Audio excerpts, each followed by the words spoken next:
Olá, turmas! Bem-vindos a mais uma aula de língua portuguesa.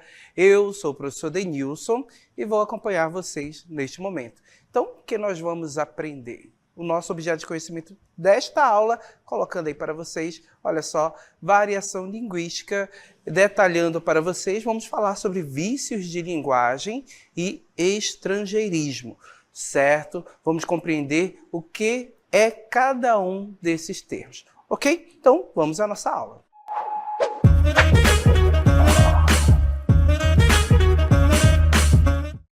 Sabemos que a variação linguística consiste nos modos diferentes de utilizar uma mesma língua. Essa variação pode ocorrer por diversos fatores regionais, sentido, certo? Também devido ao contexto formal ou informal, percebo que existem formas diferentes de utilizar a língua.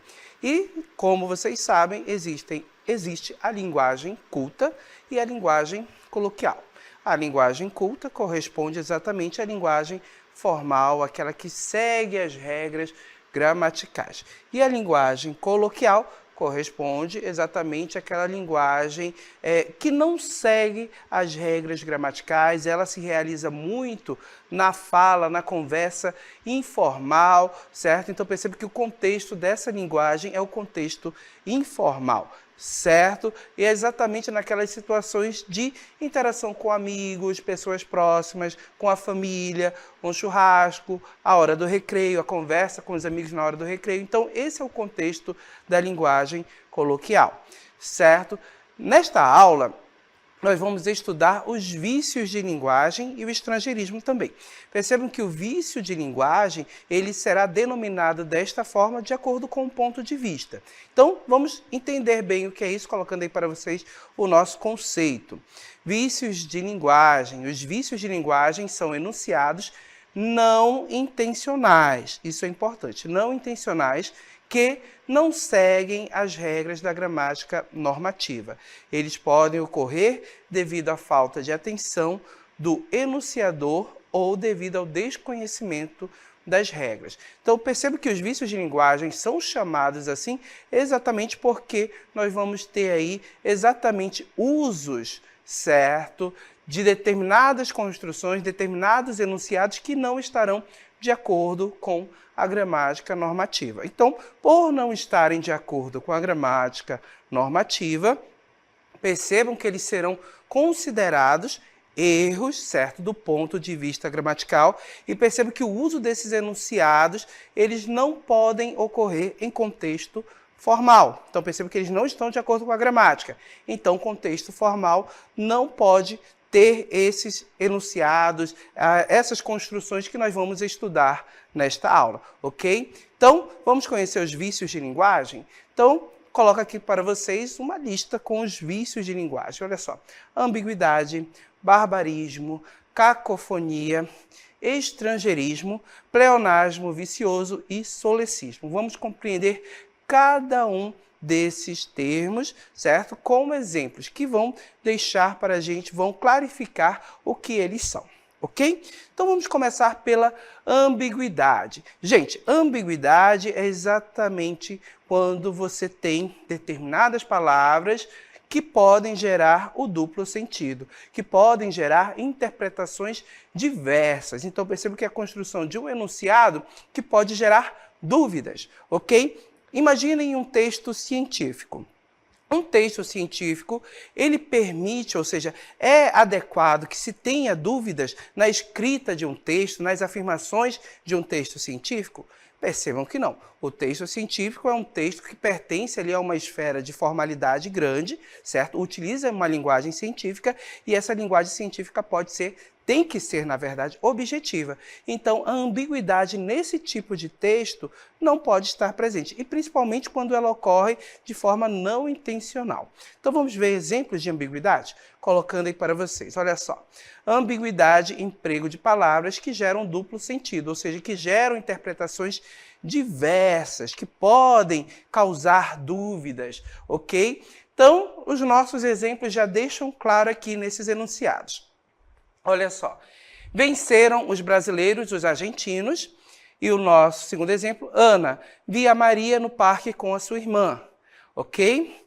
Percebo que nestes dois exemplos, gente, nós temos aqui elementos que causam dúvidas na gente. Então, vamos analisar cada um. No nosso primeiro exemplo, observem, venceram os brasileiros, os argentinos. Há uma dúvida aqui. Eu pergunto para vocês, quem venceu quem? Foram os brasileiros que venceram os argentinos ou os argentinos que venceram os brasileiros? Observem que a construção desta oração gera uma dúvida. Então, a organização desta oração, desse enunciado, gera uma dúvida. Nós ficamos sem saber quem venceu quem, ok? Como nós podemos desfazer essa ambiguidade? Imaginem um texto jornalístico, uma notícia, trazendo como título esse enunciado: venceram os brasileiros e os argentinos. Será que seria adequado? Observe que numa notícia que geralmente é vinculada aí na mídia, em veículos de comunicação, imprensa, que preza por uma linguagem formal, e de repente você tem um título de uma notícia com esse enunciado gerando uma dúvida, será que isso é adequado?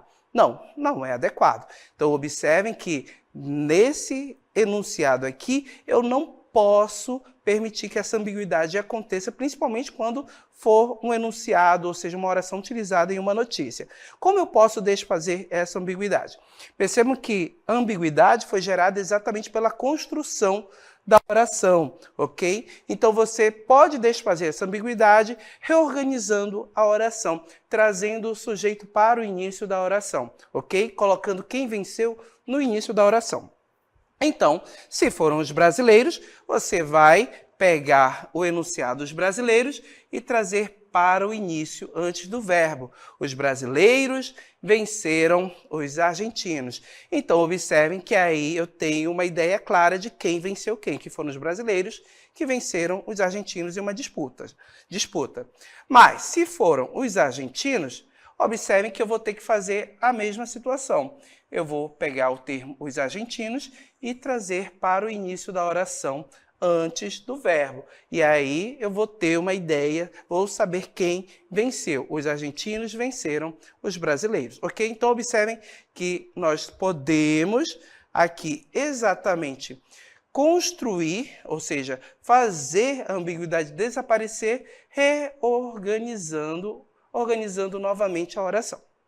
No nosso segundo exemplo, Ana viu a Maria no parque com a sua irmã.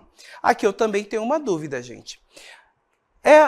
No caso, a Maria estava com a irmã dela ou com de quem era a irmã na realidade? Essa é a pergunta aqui. De quem era a irmã? A irmã era da Ana ou era da Maria? Percebo que há uma dúvida aqui gerada justamente pelo uso do pronome sua, certo? Então percebo que este pronome possessivo pode gerar dúvidas no enunciado, ok? Como eu posso desfazer essa dúvida? Você vai ter que, aqui, utilizar outro pronome. Você poderia utilizar Ana via Maria no parque com a irmã dela. Então, aqui eu já sei a quem pertence a irmã, certo? Então, a irmã pertence a Maria. Ok? Mas se eu colocar o outro pronome, tua, Ana, certo?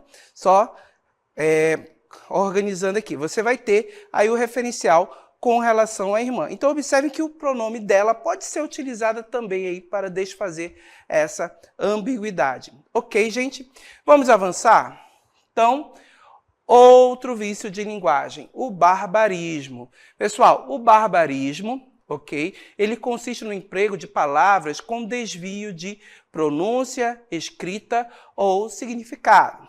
Então vamos aos exemplos que vai deixar isso bem claro para a gente. Primeiro exemplo. O problema é meu. Observem que aqui, neste enunciado, certo? Nós temos esta palavra, problema. Então percebam que a pronúncia dela, certo, não está de acordo com as regras, com a gramática normativa. O problema é meu. Então observem aqui que nós temos uma questão, um barbarismo que ocorreu exatamente na pronúncia, na oralidade. No nosso segundo exemplo, aqui, muita gente não gosta de uva passa no arroz. Observem que a palavra passa, ela não foi escrita de acordo com as convenções ortográficas, de acordo com a ortografia oficial da língua portuguesa. Então, observem que esta palavra aqui deveria ser escrita com 2 S, ok? Então, muita gente não gosta de uva passa no arroz. Eu gosto, certo? Então, no Natal eu não tenho problema nenhum com uva passa, gente. Questão de número 3, questão não, exemplo de número 3. O bandido foi pego em flagrante. Observem que aqui eu tenho uma questão de sentido neste enunciado. Flagrante e flagrante, certo? Observem que esse enunciado aqui, flagrante, está no sentido de cheiro, aroma. Então, eu deveria ter aqui no lugar desta palavra, outra palavra que seria a palavra flagrante, ok? Então, observem que aqui nós temos exatamente um barbarismo que ocorre nesses enunciados aqui, ok? Que estão relacionados à pronúncia, à escrita ou ao significado. Ok, gente? Vamos seguir? Temos mais, claro, mais exemplos aqui de vícios de linguagem. Olha só, a cacofonia, gente. Percebam que a cacofonia, ela consiste no emprego de palavras que geram som desagradável. Lembrando mais uma vez que esses vícios de linguagem, eles ocorrem de forma não intencional, ok? A pessoa muitas vezes não percebe ou desconhece a própria regra da língua portuguesa e acaba ocorrendo, gerando esses vícios. Olha o nosso primeiro exemplo aqui de cacofonia. O dentista examinou a boca dela. Observem que nós temos um som estranho que gera aqui, muitas vezes aos nossos ouvidos, uma outra palavra, faz a gente compreender outra palavra no enunciado. E onde é que está este som estranho? Ele foi gerado exatamente aqui. Olha só, no final desta oração. Então, observem que o substantivo boca, certo? Mais o pronome boca dela pode gerar aí o som e trazer esse estranhamento, porque você pode ali, de repente, compreender a palavra cadela no lugar do enunciado boca dela, ok? Então, perceba que isso é a cacofonia. Quando você gera sons estranhos, certo? Que podem te levar a palavras, a sentidos diferentes que não fazem, que não são adequados ao contexto, ok? No outro exemplo, olha só, no exemplo de número 2, num cabrito vinha aqui. Observe, onde está a cacofonia, gente? Num cabrito vinha aqui. Percebam que a cacofonia deste enunciado está presente aqui. Olha só, nunca e brito. Observem que a palavra, que esse enunciado nunca brito, um substantivo próprio aí, junto com a palavra nunca, gera aí um outro sentido, pode gerar o entendimento de um outro sentido. Olha só, cabrito, o substantivo cabrito. Então, observem que nós temos mais uma vez aqui um exemplo de cacofonia. E percebam que essas cacofonias, esses enunciados que geram esses sons estranhos, né, que podem remeter a palavras diferentes, a sentidos diferentes, às vezes, também devem ser evitados em contextos formais, em textos formais, ok? Então, percebam que aqui a cacofonia, ela ocorre e isso pode ser prejudicial, de repente, lá para um editorial de um texto jornalístico, certo? Para um gênero de imprensa, para uma resenha também. Então, percebam que em contexto formal, isso aqui você sabe que não pode ocorrer, ok? Vamos seguir? Estrangeirismo, gente, certo? Mas antes de falar de estrangeirismo, eu convido vocês a assistir a um vídeo, uma pequena historinha que você deve prestar atenção nas personagens que irão participar, certo? E percebam as palavras que elas irão utilizar e o que isso gerou, certo? Qual foi a confusão que isso gerou, ok? Então vamos ao nosso vídeo. Pizzaria Chibata, posso anotar seu pedido? Oi, eu gostaria de uma pizza grande de Tucumã com queijo, por favor. Só um instante. A senhora gostaria de incluir alguma bebida no seu pedido? Sim, um refrigerante de laranja. Ok. Seu pedido fica R$ 60. Ok, vocês fazem delivery? Qual é o valor? Não, senhora. A gente só trabalha com pizza mesmo. Observem que nós temos aí uma situação em que as nossas personagens ficaram em volta de uma falta de compreensão mal entendido. Observem que nós temos uma personagem que liga para uma pizzaria, a pizzaria Shibata, e faz um pedido. Ela quer uma pizza, a atendente ali um pouquinho mal-humorada, né? Deve ser segunda-feira, ela faz a anotação do pedido, a gente percebe pela expressão corporal que ela não está muito feliz neste dia, e observem que ela anota, e quando a nossa personagem, certo, que pediu a pizza, pergunta se o local, a pizzaria Shibata, faz delivery, ou seja, percebe que a atendente não compreendeu, certo? Percebe que ela não compreendeu. Vocês fazem delivery? E ela disse, não, trabalhamos só com pizza mesmo. Observem que a confusão gerada foi pela palavra delivery. Percebam, esta palavra, ela pertence à nossa língua? Provavelmente vocês já devem ter ouvido esta palavra, mas saibam que ela não é da nossa língua, ela não pertence à língua portuguesa. Ou seja, delivery é entrega e ela vem lá da língua inglesa. Mas perceba que ela foi incorporada à nossa e nós temos aí exatamente um exemplo de estrangeirismo. Colocando aí o nosso conceito para vocês, olha só, o que é o estrangeirismo? É o uso de palavras ou estruturas de uma língua estrangeira, quando já existe uma forma equivalente em português. E aí nós temos os exemplos, certo? Percebam que no texto, no vídeo que nós acabamos de assistir, nós tivemos exatamente a nossa personagem utilizando a palavra delivery, certo? A moça que queria uma pizza utilizou a palavra delivery no lugar de entrega. Observem que isto é um exemplo de estrangeirismo. Ocorre também estrangeirismo nestes outros exemplos aqui, colocando aí para vocês. Olha só. Dizem que Jorge é um gentleman. Observem que esta palavra aqui, neste exemplo, exemplo de número 1, olha só, gentleman, percebam que corresponde à palavra, ou seja, significa cavalheiro. E observe que gentleman não vem da língua inglesa, ou seja, não vem não, vem da língua inglesa, pertence à língua inglesa. Mas nós temos uma palavra em português para representar, ou seja, para emitir essa ideia.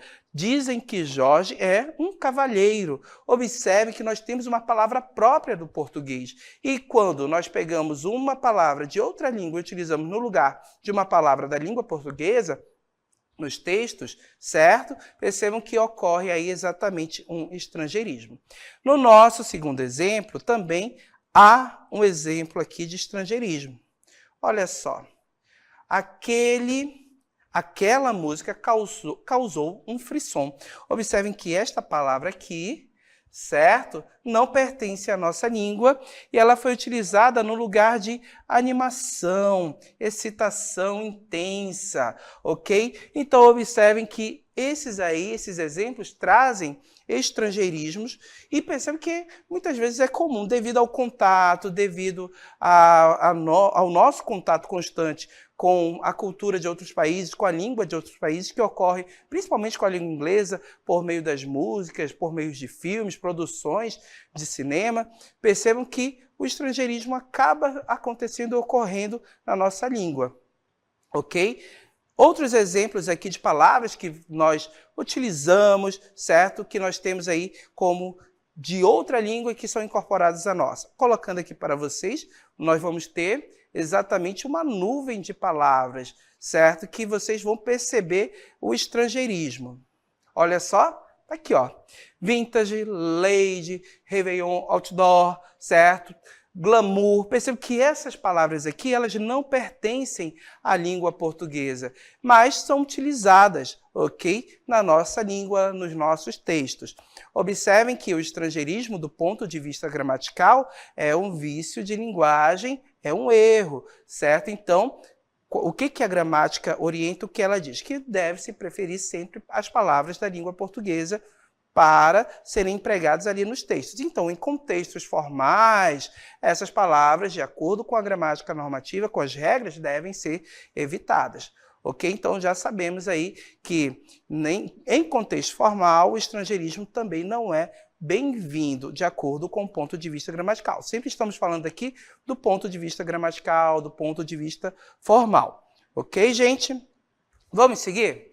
Mais um vício de linguagem, colocando aí para vocês, olha só, o pleonasmo vicioso. Já conhecemos a figura de linguagem pleonasmo, que consiste numa repetição que é feita de forma intencional e ocorre principalmente em textos literários.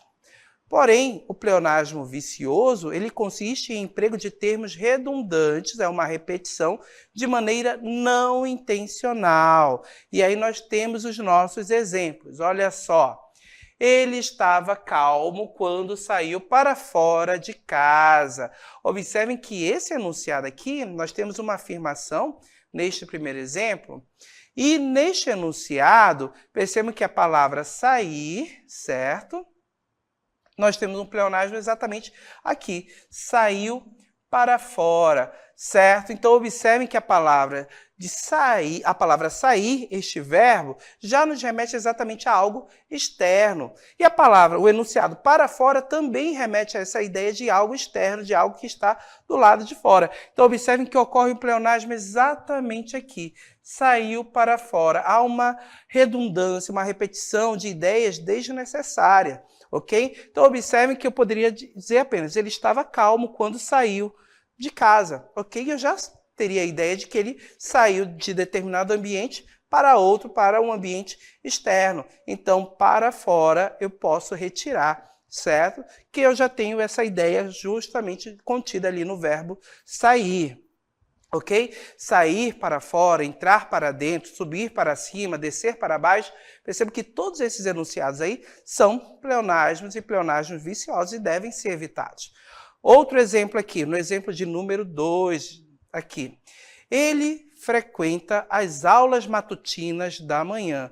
Onde ocorre o pleonasmo vicioso? Exatamente aqui, em matutinas da manhã. Observem que a palavra matutina já contém essa ideia de algo que ocorre no horário da manhã. Então, essa repetição aqui da manhã é desnecessária. Então, o pleonasmo vicioso está exatamente aqui. Aulas matutinas da manhã. Então, da manhã eu posso retirar aqui, desfazendo o pleonasmo, e teria o sentido perfeito, completo. Ele frequenta as aulas matutinas. Então, eu já sei que essas aulas ocorrem no horário da manhã. Ok?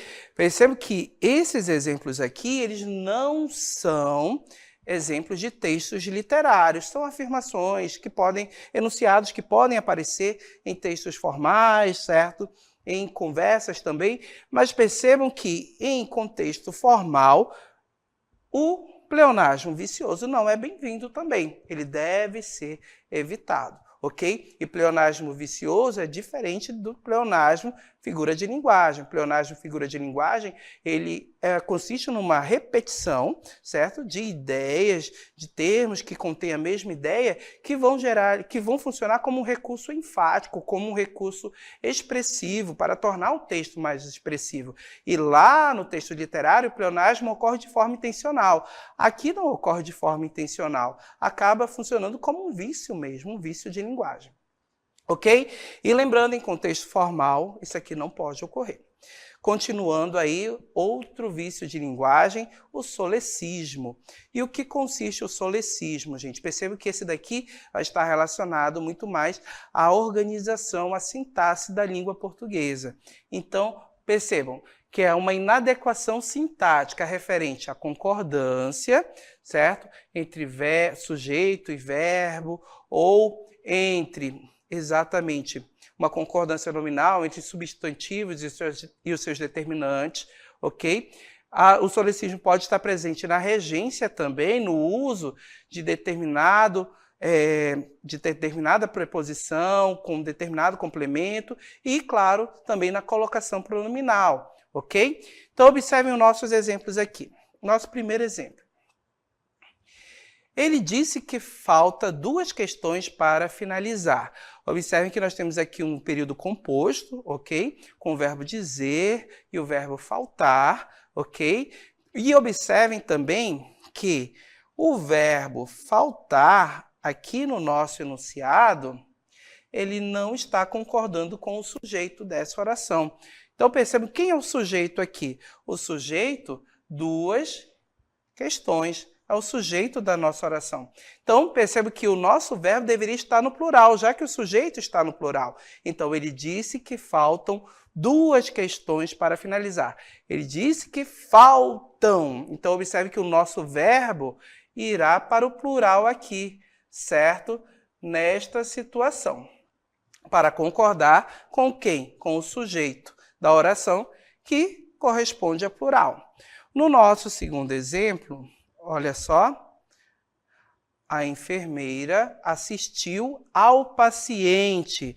Observem que o verbo assistir aqui está no sentido de prestar ajuda, né? Prestar auxílio, ajudar, certo? Então perceba que nesta situação o verbo assistir, ele é um verbo transitivo, ok?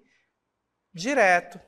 Então, perceba que todo verbo transitivo direto, ele não se liga ao complemento por meio de preposição. Mas observem que aqui nós temos uma preposição. Qual é a preposição? A preposição a. Observem que nesse sentido aqui, no sentido de prestar auxílio, prestar ajuda, o verbo ele é transitivo direto, então ele se liga ao complemento de forma direta, ok? Então, a preposição não poderia estar presente aqui, eu teria que retirar. Já no nosso terceiro exemplo, não preocupe-se comigo. Observem que aqui nós temos um pronome oblíquo, se, e sabemos que quando nós temos uma palavra atrativa, certo? O que essa palavra atrativa faz? Ela chama o pronome oblíquo para perto dela, colocando esse pronome oblíquo antes do verbo. E observem que o nosso pronome oblíquo aqui está depois do verbo. Qual seria a posição dele? Antes do verbo. Nós teríamos uma próclise, ok? Então, observem que, de acordo com a regra, seria não se preocupe comigo. O se estaria próximo ao não antes do verbo, aí nesta posição, ocorrendo exatamente uma próclise, que é exatamente a colocação pronominal, em que nós temos exatamente o pronome oblíquo antes do verbo, certo? Então, observem que esses são os enunciados, ok? De exemplo do solecismo. Observe que o solecismo ocorreu exatamente devido a uma questão de organização na estrutura, na sintaxe da nossa língua, ok? Que pode ser aí de concordância, regência ou colocação pronominal. Observem, lembrando mais uma vez que esses vícios de linguagem são assim denominados de acordo com um ponto de vista gramatical. Eles fazem parte exatamente ali da informalidade, eles fazem parte de uma linguagem informal, certo? Então percebam que eles não podem ser utilizados em contextos formais. Em contexto formal, nós vamos utilizar a linguagem culta, linguagem formal, ok? Então, como já vimos, percebemos que eles não são bem-vindos exatamente nesses contextos formais. Imagina uma notícia que traz termos que geram ambiguidade. Isso vai ser algo problemático. A notícia ela tem que informar de forma objetiva, de forma clara, com clareza, certo?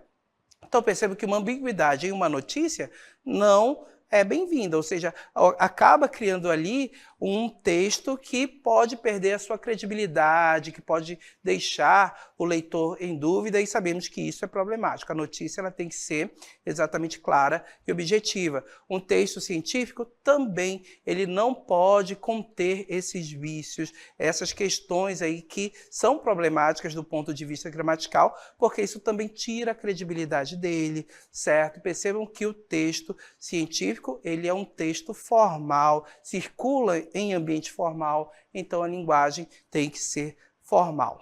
Ok, gente? Então, já que refletimos sobre tudo isso, vamos finalizar a nossa aula aqui.